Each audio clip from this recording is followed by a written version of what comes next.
주부들의 대나무숲. 주부들의 대나무숲 두 번째 시간입니다. 지난 첫 방송에서 많은 분들이 공감해주시고 응원해주셔서 어깨가 무거워졌는데요. 세상에 드러내지 못했던 주부들의 그림자 노동을 활짝 공개해보겠습니다. 요즘 환절기라 전국 방방곡곡에 아픈 아이들이 속출하고 있어요.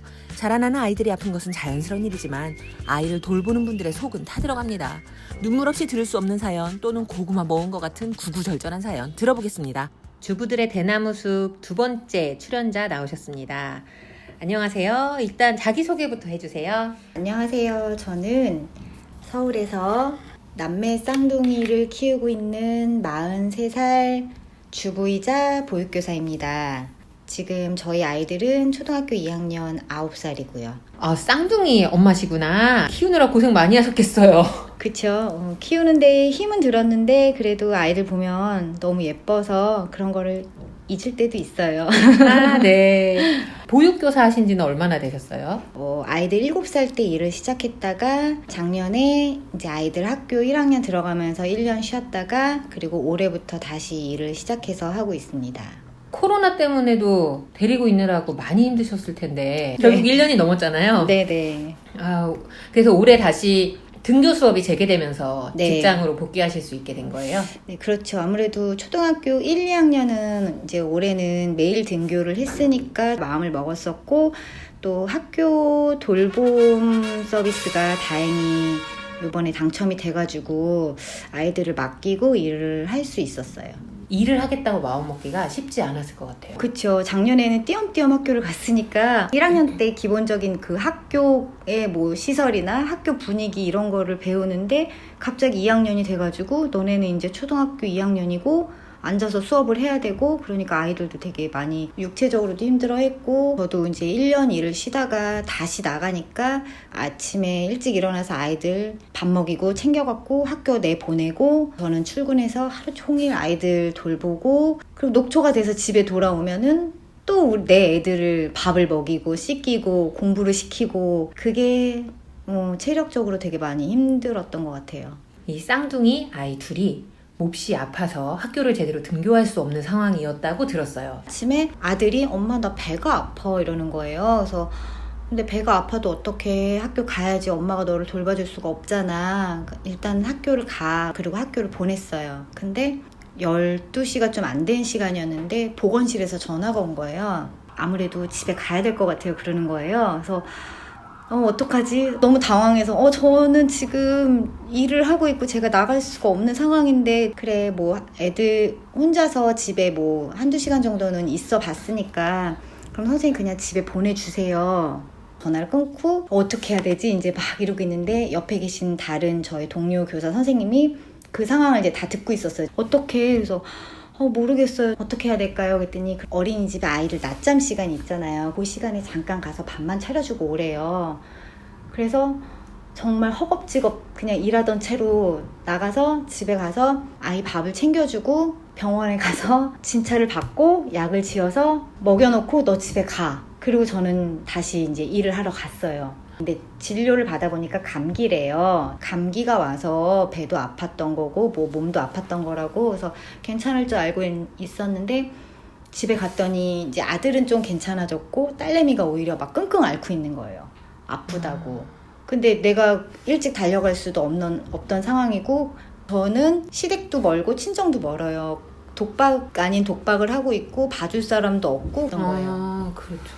그런데 학교에서 선생님이 또 전화가 와서는 증상이 없어질 때까지 등교를 하지 말던가 아니면 그 진단서에 코로나 음성 결과서를 갖고 와야지 등교를 할 수 있다는 거예요. 아, 감기 진단서뿐만 아니라 네. 음성 결과서까지? 네. 어떻게 학교는 가야겠고 애들을 계속 며칠째 집에 방치를 할 수는 없잖아요. 코로나 검사를 하러 선별진료소에 또 갔죠. 퇴근하자마자 다 저녁에 애들 데리고 네. 간 거잖아요. 네, 5시 넘어서 그것도 제가 좀 양해를 구하고 일찍 퇴근한 거죠. 조금 일찍 퇴근을 해가지고 병원 갔다가 그리고 선별진료소는 7시까지인가 한다 그래서 또 선별진료소까지 달려가가지고 거기서 이제 검사하고 이제 집으로 돌아왔죠. 어쨌든 다음날 결과가 나올 때까지는 학교를 못 가잖아요. 근데 저는 출근을 해야 되고, 그래서 저는 먼저 이제 아침에 출근을 하고, 코로나 음성이 나오면 엄마가 전화를 할 테니 그때 학교를 가라. 이제 그러고 저는 출근을 했어요. 근데 9시 조금 안 돼서 결과가 나왔더라고요. 그래서 그냥 학교를 갔어요. 근데 이게 그 하루 동안에 정말 내가 그 나의 마음의 불안함과 아이들끼리 있어야 되고 얘네를 챙겨주지 못하고 너무 힘든 거예요. 네, 상상만 해도 너무 힘든데요? 그날 저녁에 뻗었어요. 평소 그냥 예전 같았으면 코로나가 없었던 상황 같았으면 그냥 감기가 걸렸어도 학교에 가고 그러는데 지금 이런 특수한 상황 때문에 내 아이가 조금 기침만 하고 조금 콧물만 나와도 되게 죄인 취급을 받는구나. 막 그런 생각도 막 들었고. 원래 아이들은 감기 걸리면서 크는 건데. 그쵸. 환절기. 지금 게다가 같은. 요즘에 환절기잖아요. 병원 가면은 아이들 진짜 많아요. 그래서 듣다가 궁금한 게 있는데 쌍둥이의 아버님은 출근을 아침 일찍 하시나요? 저랑 거의 비슷해요. 근데 사실 아빠도 이렇게 막 연차 월차 쓰기 좋은 직장은 아니어가지고 아빠한테 달려오라고 하기에는 너무 그럴 바엔 그냥 차라리 내가 좀 눈치 보이는 게 낫지. 그냥 제가 안 하게 되는 것 같아요. 그 부탁을. 그냥 여태까지 한 번도 그랬던 적이 없었고 그냥 내가 다 알아서 해결을 했고 하긴 상상하면은 보통 아이가 아파서 학교에서 집으로 돌려보내져서 제가 지금 집에 가봐야 됩니다라는 말을 직장에서 남성들이 하기 굉장히 어려운 분위기가 있죠. 아직 대한민국은. 그쵸. 그런 거를 왜 애 엄마는 왜 안 하고 그런 식의 눈총을 받을 수도 있고 내가 남편한테까지 그렇게 누를 끼치고 싶지 않은 그런 마음? 남편도 자기 자식인데 왜 그게 누를 끼치는 거예요? 그러게요. 왜 그런 생각을 했을까 내가? 근데 사실 이게 아주 특이한 사례가 아니라 보통 어린 아이들을 키우는 집에서 다 몇 번씩 겪는 일이잖아요. 그렇죠. 네. 저도 제가 어린이집에서 일을 하지만 아이가 열이 나면은 직장 다니는 엄마한테라도 전화를 하죠. 열이 많이 나요. 병원에 가셔야 될 것 같아요. 그러면은 그 엄마는 정말 숨도 못 쉬고 달려와요. 어떻게든 그 모습을 보면서 저게 내 모습 같기도 하고 참 마음이 편하진 않더라고요. 모든 걸 다 부모가 해결을 해야 하고 애를 그렇게 많이 낳으라 그러면서 정작 뭐 아이들을 위해서 휴가를 쓴다던가 아빠가 육아휴직을 쓴다든가 그런 거는 뭐 전혀 배려가 되지 않고 있고 그래서 제가 이 아이들의 돌봄 문제를 고민하다가 보니까 결국은 이게 노동 문제더라고요.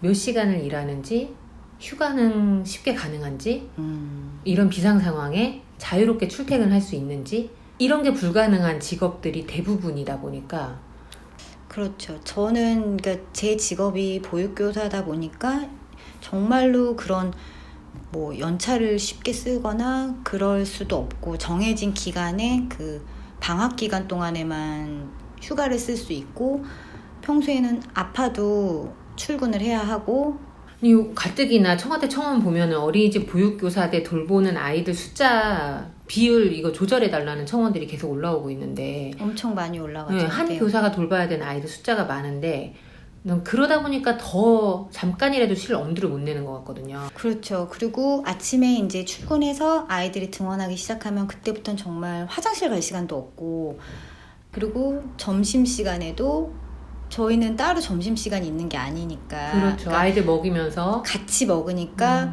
위장병이 생기고 소화불량이 생기고 변비가 생기고 변비는 정말 안 생길 수가 없는 환경인 것 같아요.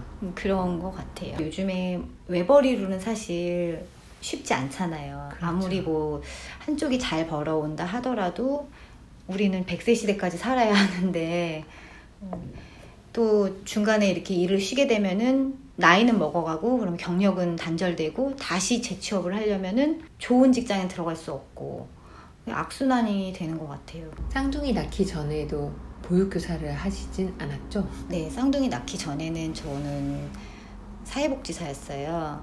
네, 그 사회복지 일을 하다가 임신을 준비하면서 이제 일을 안 하고 이제 임신하고 출산하고 계속 육아를 했죠. 결국은 이 문제를 개인들이 다 개별로 해결하고 있잖아요. 엄마나 아빠들이 다 휴가를 내지 않으면 해결할 수 없는 이 상황인데 그러면 우리 국가는 이 상황에 대해서 우리 사회는 무엇을 고민해야 하는가 이걸 얘기해 볼 수밖에 없을 것 같아요. 그래서 젊은 사람들이 결혼 안 하고 애를 안 낳는 거예요. 그렇죠. 요즘 딩크죠. 결혼해서도 아기를 안 그쵸? 낳으시는. 네. 제도적으로 좀 보완이 돼야 될 것 같아요. 뭐 예를 들면은 그 각 구에서 육아종합지원센터에서 운영하는 대체교사의 수를 늘려서 뭐 급하게 정말 본인이 아프거나 아이가 아프거나 이럴 때 아침에 연락해도 올 수 있는 인력을 상시 인력을 뭐 몇 명을 더 배치를 해놓는다든지 그 인력을 더 늘리는 그런 정책도 굉장히 필요할 것 같고요. 저는 이제 가정 어린이집이라고 규모가 작은 어린이집에 있는데 사실 저희는 연차를 쓸 수가 없어요. 네, 저도 저희 아이들 어린이집 보낼 때 담임 선생님이 이제 그분이 이제 같은 동네 사니까 편하게 이야기를 나눴었는데 정기적으로 닌게를 맞으시더라고요. 네, 약으로 버텨요. 저희도 다 네. 비타민 털어 넣고 아, 홍삼 그래요? 먹어가면서 그러고 이래요. 네, 약을 먹지 않으면 버틸 수 없다고 하시더라고요. 마무리하면서 다음 시간에는 아픈 아이 때문에 또 일하기 어려웠던 경험을 하신 어머니를 모시고 제도 개선을 어떻게 하면 좋겠는지 좀 더 구체적인 이야기를 나눠보려고 합니다. 네, 오늘 인터뷰 응해주셔서 정말 고맙습니다.